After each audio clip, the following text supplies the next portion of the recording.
the new song you have out now is Mirror Mirror, but I Mhm. want to start back at the beginning. I know that they tend to describe you just as pop, but do you have a way that you prefer to describe yourself? I think I'm a musical theater queen who loved top 40 hits in high school and tried my best to tell stories through music like they do in musical theater with the pop sensibilities that we know and love from the radio. Who were some of your musical influences when you were growing up then? Oh my gosh. Well, I grew up with a healthy mix of like, it was called 103.7 The Q in Birmingham, Alabama, but I loved listening to the radio. But then my dad was a beautiful singer, a great musician, and he would play Billy Joel and Elton John and Amy Grant on the piano. So I got those storyteller singer-songwriters like, all through my childhood. So I think that really helped. But I also like when it comes to pop stars, we love the Britneys, the Arianas, but I also love the songstresses and vocal performers like Tori Kelly, Amy Winehouse, just girlies with incredible instruments who are unique all in their own way. Mirror Mirror is out now. Talk about how you created this song. What's the inspiration behind it? Ooh, so this year, really, I embraced, my queerness and looked in the mirror and decided to love myself for who I am and for, what I love. And regardless of how I identify, just looking in the mirror and being like, you know what? I have my whole life ahead of me. I am a bad bitch. I know I'm not, I don't know if I'm allowed to say bitch. Okay. But just embracing that confidence because, in the world that we exist in today, women are, subjected to society's views and perceptions. And I think that a lot of that was internalized in me until this year when I finally got to refocus on my pop career and figure out what I wanted to say as a pop artist. And so Mirror Mirror is kind of a reflection of that growth. You must be getting such a great response to it already from the fans. What are they telling you about how they connect with it? They love it. And it's so bizarre because, when you sit and live with music for a while, you sort of like become ear blind. That's what I call it. And I had these three singles that I was sitting on for like probably 4 or 5 months and just like, oh, I hope somebody likes this. I hope they listen to it. So when they really responded to it, they loved the drop. They really loved like the sonic world that it lived in. That was what really surprised me. But, I'm glad they like it. I'm glad that it's resonating and it's doing well on streaming. And yeah, it's exciting. I like that you fleshed out this honest and openness in the song with Gail. What was it like working with them to create the song? She's so fabulous. It was so much fun. I think her writing style is so freeing. She just wants to find the best hook possible. And that's, I mean, that's kind of the point of pop music is really to find a hook that will grasp your attention. And when I was writing on TikTok, it was like a constant battle of like, how do I capture people's interest in like 3 seconds or less? But with Gail, we had this like beautiful lilty intro to sort of bring us into the world of what this song was. And then we hit you with something like very edgy. And you have to listen through the intro to get to that edgy start of the song. And that was something I learned from Gail is that like, you don't have to like start the song with words. It can be sort of a sonic world you can create. There's an exceptional production to the song as well. I know that Dan Glazer helped with that as well. How hands-on though are you when it comes to the production side of the music that you make? I think I'm more of like a like a production doctor. Like if I don't like something or if something's sort of like pinging in my ear, I'll make a note of it and I'll tell the producer, but I love to create sort of like a there's no bad idea um vibe in the studio, if you will, and just sort of check my ego at the door because I think two, three brains way better than one. And if they can help me realize what I want to realize through the production, which is not my forte, I let them take the wheel and I course correct when needed. Princess Pop is on the way. What can you tell us about the themes you'll be exploring on it? Oh my gosh. Oh, such good questions. Thank you.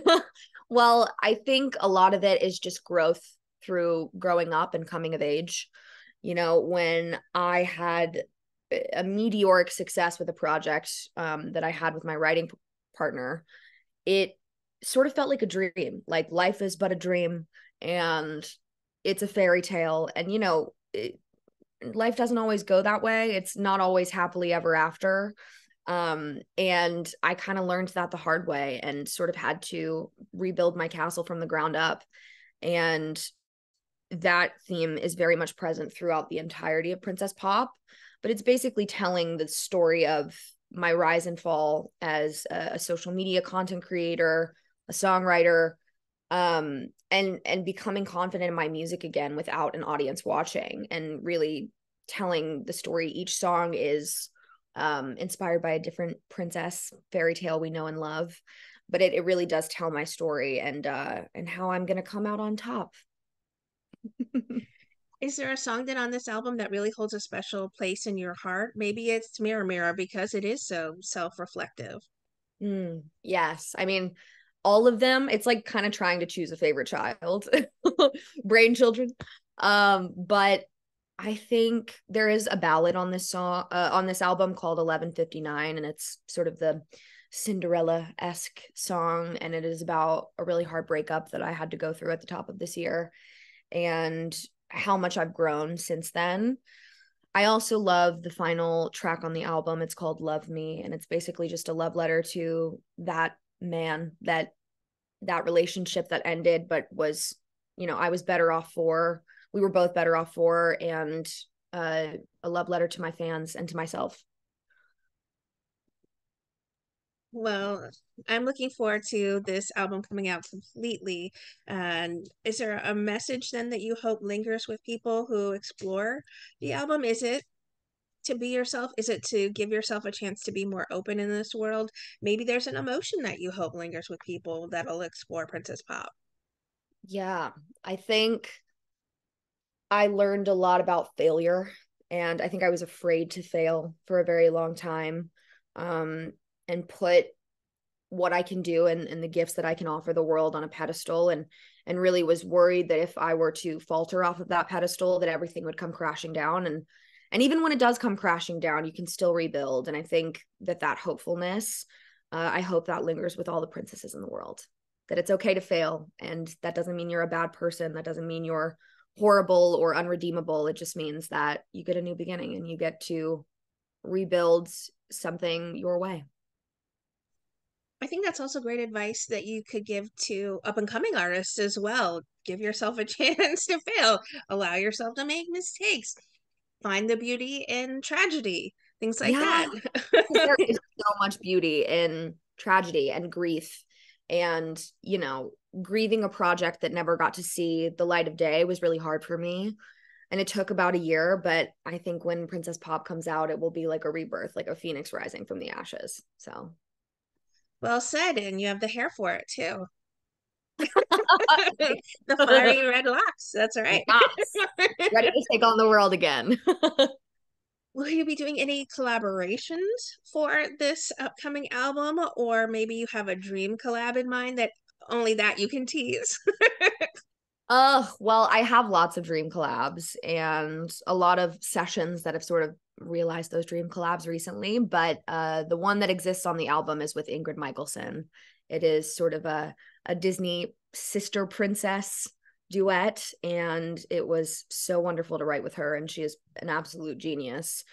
So yeah, get ready. That's the only collab on this album, but I'm so grateful for it. I know you recently got to perform in West Hollywood at the Shake Shack for their incredible Shack Sounds program. What can fans expect from a live Abigail Barlow performance? Well, I will say the Shake Shack performance was me behind a microphone stand with an acoustic guitar.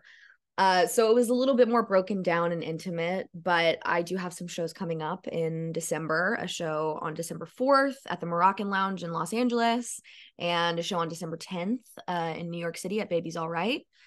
And that's going to be full Britney Mike choreography, band behind me, pop star moment that has never gotten to see the stage before. So that's what you can expect in the future. As a musical theater fan, I'd have to ask you, would you love to be on Broadway at some point, stepping on a big stage? And what performance would we like to see you in? Absolutely. I'm just waiting for their call, you know what I mean? But I love Six. I think it's an incredible and genius show and idea. And I would love to play Catherine Howard. That is my dream role. Manifesting for you, so I'll keep that in mind. And from the new year, 2024 will be here before we know it, right? That's crazy. Like I blinked and it's November. Well, you've been busy in the lab. What can we say? I came out of the hole and I was like, what year is it? That's right. I'm a new person. I'm a different, what world are we in? What year is it? Right? I am but a humble princess, you know? I'm just Princess Pop. That's right. What would you like to say then to everyone who is a fan and supporter of the incredibly beautiful music that you do make? Thank you for listening. Um, it is an honor to get to make music for a living, and I don't take it lightly. And so when I come to you with new music, I want there to be something important to say. And I think also one of the main takeaways from this album is that a princess is any woman who can command a room and have something to say. And so if you want to be a princess, be fearless, be unafraid to speak your mind, and stand with me. And we can all be princesses together. All the princesses can hang with me, as Mira Mira says.